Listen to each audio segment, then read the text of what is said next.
Arpa, Halo, selamat sore waktu ini Indonesia. informasinya langsung dari Arab Saudi. Anda ingin menyaksikan langsung bagaimana laga penentu ini. Harapannya tentu saja Indonesia bisa menang. Tapi dari analis Anda, apa yang menjadi kekuatan dari timnas saat ini? Ya, kita semakin deg-degan ya, Bung Asyar dan juga pemirsa. Dua hari Betul. lagi kita akan menyambut pertandingan yang sangat menentukan, 180 menit yang terpenting dalam sejarah kita. Hmm. Saya pikir saya lebih suka untuk kita fokus ke tim kita sendiri dan juga fokus siapa lawan kita, dalam hal ini Saudi yang akan kita hadapi 2 hari dari sekarang. Narasi yang membicarakan soal wasit lah, soal AFC menurut saya sudah saja. Karena menurut saya itu membuat kita jadi tidak fokus untuk membangun kesatuan dan semangat kita, baik fans, baik pemain maupun juga pelatih. Dan saat ini saya kebetulan lagi ada di bandara di King Abdul Aziz di Jeddah, Arab Hmm. Saudi. Mungkin saya agak nggak berani terlalu ini ya ke tengah karena takut mungkin ada restriction atau apa. Sejumlah fans juga udah berkumpul untuk menunggu beberapa pemain yang akan hadir karena hari ini ada 6 sampai 7 pemain yang akan segera tiba. Jadi Hmm. lebih baik kita fokuskan hal-hal seperti ini yang positif untuk tadi meningkatkan peluang kita untuk bisa memenangkan laga melawan Arab Saudi dulu baru kemudian Irak. Oke, fokusnya adalah menang melawan Arab Saudi. Tapi seperti kata Bung Harpa tadi, ada beberapa pemain yang hari ini baru masuk begitu. Tentu saja ini Ya, harusnya ya bukan jadi soal lagi ya chemistry, terus itu latihan latihan bersama yang tidak diikuti oleh semua pemain karena ada beberapa pemain yang baru datang hari ini. Menurut Anda taktik dari Patrick Kluivert menghadapi hal seperti ini akan seperti apa? iya sebenarnya kan situasi ini saya yakin sekali ya pasti manajerial tim, tim Mm-mm. kepelatihan sudah tahu lah. Saya aja udah tahu sejak Januari bahwa jadwal dari para pemain di klub-klub itu sangat dekat dengan jadwal kita main di round 4 gitu. Jadi seharusnya mereka sudah bisa mengantisipasi hal ini dan saya yakin itu akan mereka lakukan. Jadi yang terpenting sebenarnya itu dan kita juga punya 2 pertandingan persahabatan waktu itu di Gelora Bung Tomo menghadapi Chania Taipei dan juga Libanon. Jadi dari situ saya pikir bisa mensimulasikan juga bagaimana nanti kita dalam menghadapi Arab Saudi dan juga Irak, Mm-mm. formasi apa yang kita turunkan dan siapa-siapa saja pemain yang sudah fit. Dan saya pikir di luar Emil Laudero dan juga Ole Romni, relatif para pemain itu sudah cukup fit. Mm-mm. Dan tinggal kita lihat bagaimana Oke. ya. Oke, Bung Harpa saat ini juga telah bergabung bersama kami, manajer timnas, Pak Sumarji. Selamat petang waktu Indonesia, Pak Sumarji. Iya, selamat siang kalau waktu Saudi. Nah, kalau tadi ngobrol sama Bung Harpa, kita deg-degan nih, tapi penuh dengan optimisme pastinya ya, karena timnas Indonesia harus menang melawan Arab Saudi di laga hidup mati ini. Fokus Ya. latihan timnas saat ini seperti apa, Pak Sumarji? Iya, dari beberapa hari yang lalu kita datang tanggal 2, tanggal 3 kita sudah latihan sampai dengan sekarang. Kalau kaitannya dengan jadwal latihan normal sesuai dengan jadwal yang sudah dibuat oleh Patrick dan tim kepelatihan, semuanya bisa berjalan dengan baik ya. Memang kalau ditanya berkaitan dengan pemain yang belum lengkap, memang iya, dikarenakan kan hari ini masih ada 6 pemain yang nanti sebentar lagi akan jam 2 waktu sini akan datang, dan sore kalau bisa nanti akan kita langsung kita perlihatkan dan kita bersama-sama di tempat latihan. Dan kita akan lihat nanti perkembangan para pemain secara keseluruhan karena secara keseluruhan malam hari nanti semua sudah kumpul semua. Oke, termasuk nanti akan mengecek bagaimana kebugaran kondisi fisik para pemain ya, sehingga nanti akan ditentukan nih siapa aja nanti starting 11-nya dan nantinya akan berlaga. Iya, jadi kalau berkaitan dengan soal kebugaran, tentu yang utama adalah kebugaran, Hmm. dikarenakan satu, pemain kan ini ada yang boleh dikatakan agak sedikit jauh, contoh misalkan dari Thailand, Sandi juga, Sen juga kan dari Thailand kan juga cukup jauh ya. Berbeda dengan yang lain yang dari Perancis, dari Belanda, dari Eropa kan tidak terlalu jauh. Nah, itu yang Hmm. hari ini nanti yang pertama yang akan kita lihat adalah kondisi dari pemain yang baru datang. Walaupun nanti kami berencana begitu nyampe jam 2 nyampe Hmm. terus nanti malam kita ajak bersama-sama sehingga bisa tahu nanti kondisinya. Tapi ya kembali lagi kalau yang baru datang tentu kan tidak sama dengan ya latihannya tidak sama dengan yang sudah beberapa hari bergabung dengan tim seperti itu. Nah, kembali lagi kalau ditanya soal bagaimana kebugaran dan lain sebagainya, kalau melihat para pemain secara keseluruhan adalah jadi pemain utama di masing-masing klub, tentu ya bugarnya pasti bugar itu. Cuman kan kaitannya dengan perjalanan jauh inilah yang perlu relaksasi yang ya butuh waktu lah. Entah Oke. itu sehari atau mungkin setengah hari. Kira seperti itu. Oke, tidak hanya kondisi fisik, tapi bagaimana kondisi mental begitu. Karena kan oke lah laga sebelumnya kita menang melawan Arab Saudi di kandang kita sendiri. Tapi bagaimana dengan mental timnas sendiri? Tentu ini menarik untuk kita tanyakan. Karena Pak Sumarji berinteraksi langsung begitu dengan beberapa pemain. Tapi jangan dijawab dulu ya Pak Sumarji dan Bung Harpa. Kita lanjutkan perbincangan kita terkait dengan laga hidup mati Indonesia di Piala Dunia 2026 ini. Bisa jeda. Masih bergabung bersama kami saudara, manajer timnas Bang Sumarji dan juga analis sepak bola Bung Harpa. Pertanyaan gantung saya tadi, gimana nih dengan mental timnas Indonesia, Pak Sumarji?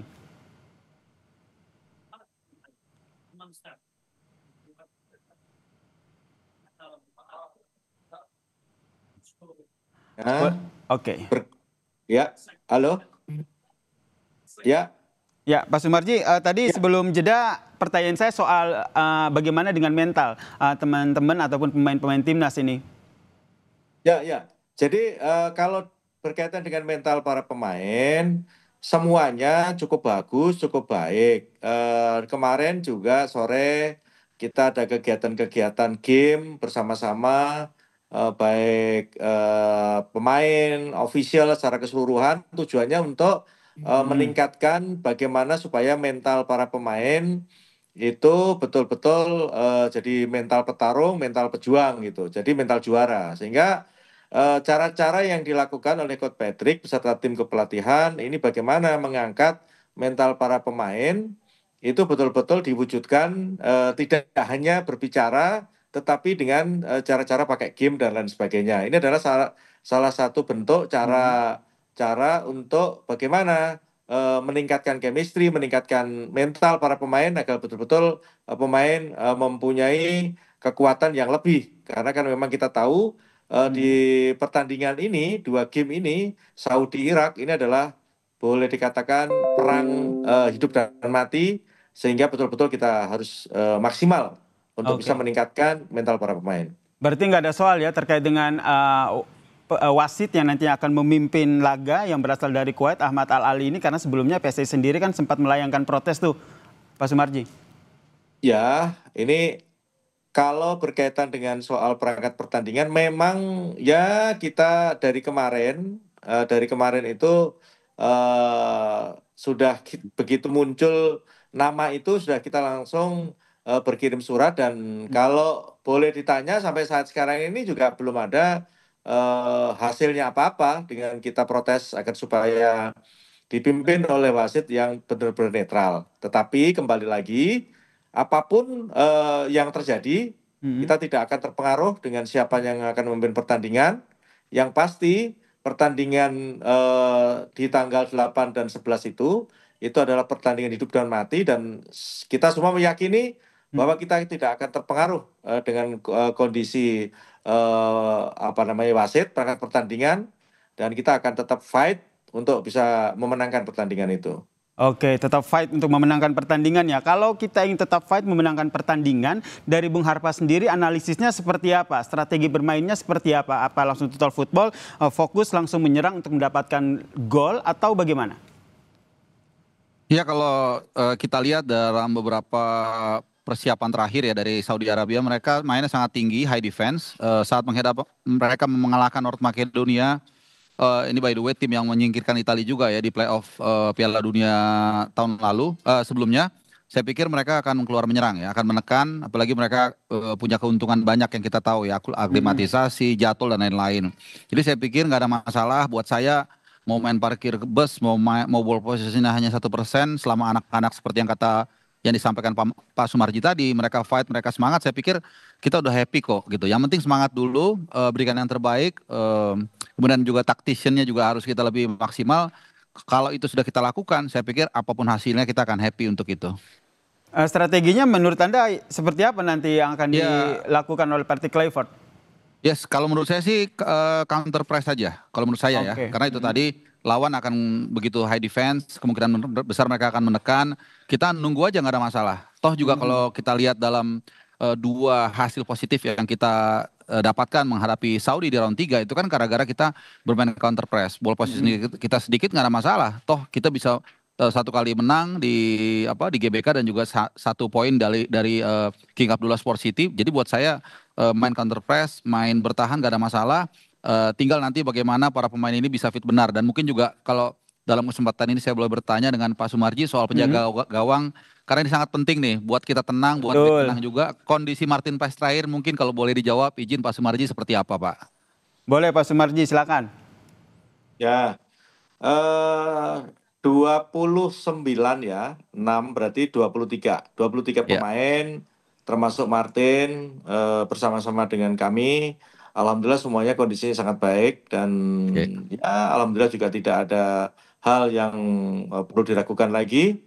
Terlebih berkaitan dengan kondisi Martin, begitu kemarin datang, tes medis dan dilakukan terapi oleh para pemain dan Martin sendiri happy. Artinya ya insya Allah nggak akan ada masalah apa-apa. Berarti Oke. Kasih. besar kemungkinan akan diterjunkan ya Pak Sumarji ya? Ya itu semua tergantung pelatih. Oke, Kan kita betul. penentuan line up itu kan tergantung pelatih. Oke, ini kenapa Bung Harpa akhirnya menanyakan soal Martin Paes ya? Apakah ini juga jadi salah satu hal yang perlu diwaspadai begitu lini bertahan kita? Ya tentu kita sangat concern ya dengan posisi ini. Setelah sebelumnya kita punya dua kiper yang kita anggap 11-12 ya selevel, Emil Audero dan juga Martin Paes. Tapi kemudian dua setengah bulan lalu Martin Paes mengalami masalah. Kita kemudian hanya tersisa satu kiper emang bagus, tapi kan ternyata terakhir mengalami masalah ya, musibah lah kalau saya pikir ya. Dan ini membuat kita juga agak sedikit was-was ya. Dengan segala hormat kepada Nadeo dan Hernando Ari, saya tetap yakin mau siapapun saya akan dukung. Tapi kita berharap tentu Martin Paes yang punya jam terbang lebih mumpuni lah. Dia main di MLS dan kita juga masih ingat penampilan brilian dia di tempat yang sama satu tahun lebih yang lalu.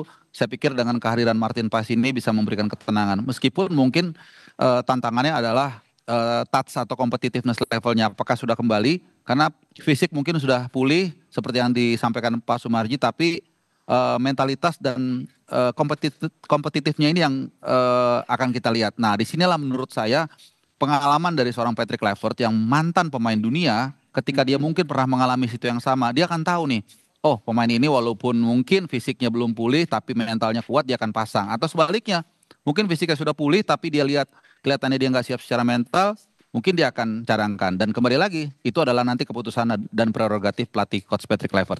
Oke, ini keputusan prerogatif dari Partai Kluivert begitu. Ke Pak Sumarji, oke ini akan menjadi prerogatif dari Partai Kluivert yang akan menentukan starting levelnya apa. Tapi menurut Anda yang menjadi pertimbangan-pertimbangan krusial di detik-detik terakhir akhirnya harus mengeluarkan siapa saja yang akan bermain melawan Arab Saudi nanti seperti apa? Ya, begini. Ini masih ada sisa waktu hari ini dan besok. Ya. Ya. Dengan sisa waktu yang ada itu kan pasti nanti kita akan latihan. Nah, di saat latihan itu pasti akan bisa dilihat siapa yang kira-kira memang betul bisa dijadikan line up, siapa yang kira-kira dicadangkan, dan siapa kira-kira yang tidak didaftarkan. Karena kan ada 29 pemain, sementara yang bisa didaftarkan hanya 23. Artinya ada 6 pemain yang tidak didaftarkan. Itu. Kalau ditanya, ya belum bisa menjawab siapa-siapanya. Tetapi kembali lagi, siapapun yang ada di sini itu sudah siap, baik secara fisik, mental, dan semuanya siap. Artinya ketika nanti Patrick akan menunjuk siapa yang line up, ya itu pasti yang terbaik di antara yang baik, kan gitu. Oke, yang terbaik di antara yang terbaik itu harapan kita bersama itu. Tadi kita bahas soal lini belakang pertahanan. Kalau dari lini depan sendiri, Bung Harpa melihatnya seperti apa? Ya sebenarnya kalau kondisi sebenarnya mungkin internal tim yang lebih tahu ya, terutama Ole. Ini kan menjadi central of attention, topik pembahasan utama soal oleh Romney, sosok bomber yang sudah kita nanti-nanti sejak dulu dan akhirnya datang dan memberikan bukti langsung dengan 3 gol dalam 4 laganya. Kehilangan dia waktu itu, tapi kita alhamdulillah dia bisa bergabung dengan tim, walaupun kita ya berharap kondisinya 100% baik fisik maupun mental, ya kita harapkan dia bisa main. Tapi tentu seperti yang dikatakan tadi juga Pak Sumarji, siapapun yang ditampilkan, kalaupun dia tidak bisa starter misalnya lawan Saudi misalnya, ya tentu pelatih harus mengambil keputusan. Mirip seperti pilot ya, ketika dalam situasi yang tidak ideal, ada sesuatu yang mungkin tidak pas, ya dia harus cepat mengambil keputusan. Dengan apa namanya, dengan materi yang ada, ya itulah yang terbaik yang harus kita tampilkan. Bisa saja Miliano Jonathans misalnya, bisa juga mungkin Ragnar dan lain-lain. Jadi di situ nanti akan kita lihat kejelian dan ketajaman Patrick Kluivert, Danny Lanza dan juga Alex Pastoor dalam menyikapi situasi yang katakanlah masih pincang ini dengan kondisi Ole yang kita belum tahu. Mudah-mudahan Ole bisa fit dan bisa main 2 hari dari sekarang. Itu harapan saya dan harapan kita semua, saya pikir. Harapan kita semua. Terakhir ke Pak Sumarji, ini yang deg-degan tentu kita semua nih kan, tapi tentu saja deg-degan kita nih berbalut optimisme begitu kan. Timnas harus menang melawan Arab Saudi. Apa yang ingin disampaikan? Laga hidup mati Timnas melawan Arab Saudi. Ya, yang ingin saya sampaikan terkhusus kepada masyarakat Indonesia secara keseluruhan, yang utama adalah bagaimana masyarakat bisa mensupport, mendukung dengan sepenuh hati, dengan keikhlasan. Yang tidak kalah penting adalah mensupport, mendukung dengan aura yang positif, sehingga akan membawa dampak yang positif pula buat tim ini. Yang tidak kalah penting adalah bagaimana warga yang ada di Indonesia dan mungkin yang akan datang menyaksikan secara langsung adalah bagaimana bisa mensupport itu dengan hal-hal yang baik. Yang tidak kalah penting adalah bagaimana bisa mendoakan agar supaya upaya yang sudah dilakukan timnas ini bisa membuahkan hasil yang sebaik-baiknya. Atau istilahnya kalau Ridho bilang itu jalur langit juga harus dijalankan seperti itu. Sepakat ya, kita dukung lewat jalur langit juga, kita berdoa bersama semoga Timnas Indonesia bisa menang melawan Arab Saudi. Terima kasih Manajer Timnas Pak Sumarji dan juga analis sepak bola Bung Harpa telah berbagi perspektifnya dan perbincangan kita di Kompas Petang. Semangat dan salam sehat untuk semua. Terima kasih. Terima kasih.